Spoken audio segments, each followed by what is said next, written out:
Can you solve this in your head? 333 cubed plus 444 cubed plus 555 cubed equals x cubed. If you reached for a calculator, you're not alone.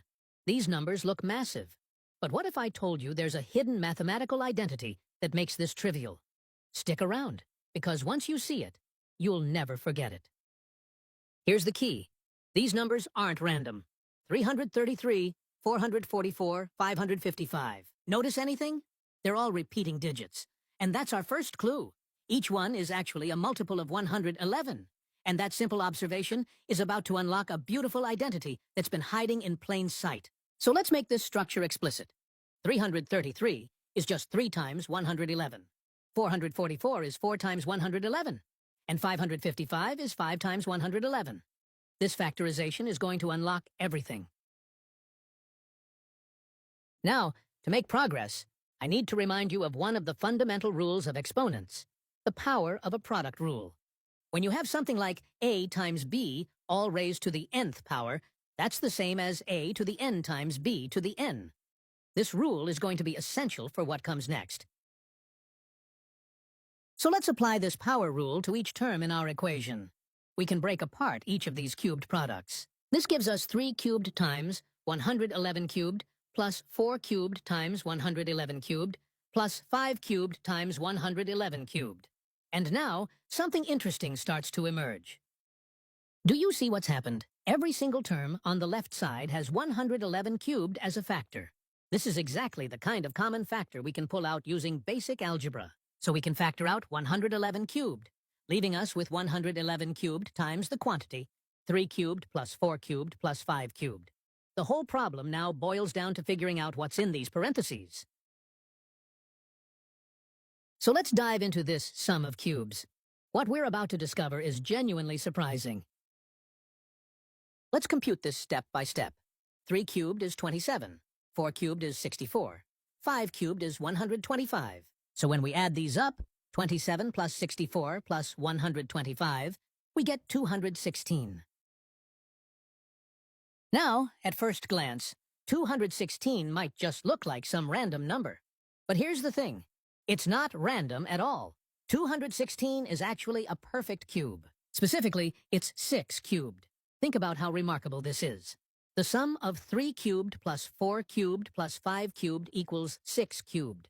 This is one of those beautiful mathematical identities that feels almost too perfect to be true.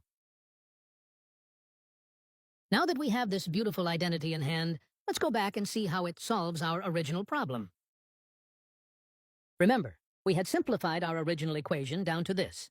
111 cubed times the quantity, 3 cubed plus 4 cubed plus 5 cubed equals x cubed. And now we know exactly what this expression in parentheses equals. It's not some complicated number we need to calculate. It's simply 6 cubed. So we can substitute to get 111 cubed times 6 cubed equals x cubed. Now I can use our power rule in reverse. Since we have a cubed times b cubed, that's the same as a times b, all cubed. So this becomes 111 times 6, all cubed equals x cubed. And 111 times 6 is 666. So we have 666 cubed equals x cubed. Which means x must be 666.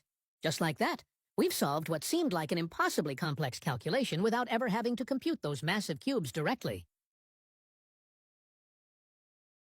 Now, this result is so elegant that it almost seems too good to be true. So let's do a quick sanity check by testing whether this pattern holds more generally. What if we try the same idea with different multiples? Let's try this with multiples of 2.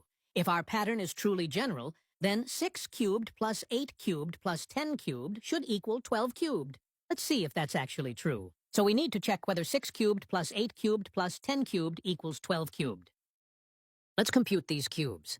6 cubed is 216, 8 cubed is 512, 10 cubed is 1000, and 12 cubed is 1728.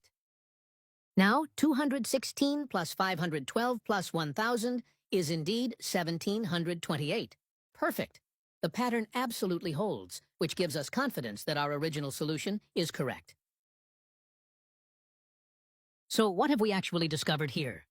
This beautiful pattern isn't just some numerical coincidence. What we've stumbled upon is a beautiful general identity. For any number n, the sum of 3n cubed plus 4n cubed plus 5, n cubed always equals 6n cubed. This works for any value of n whatsoever. Our original problem was just the special case where n equals 111. By recognizing this underlying structure, we transformed what looked like a computational nightmare into an elegant algebraic insight. And that's the power of looking for patterns in mathematics. What seemed impossible became inevitable once we saw the right structure. If you enjoyed exploring this beautiful identity, consider giving this video a like and subscribing for more mathematical discoveries. Thanks for watching.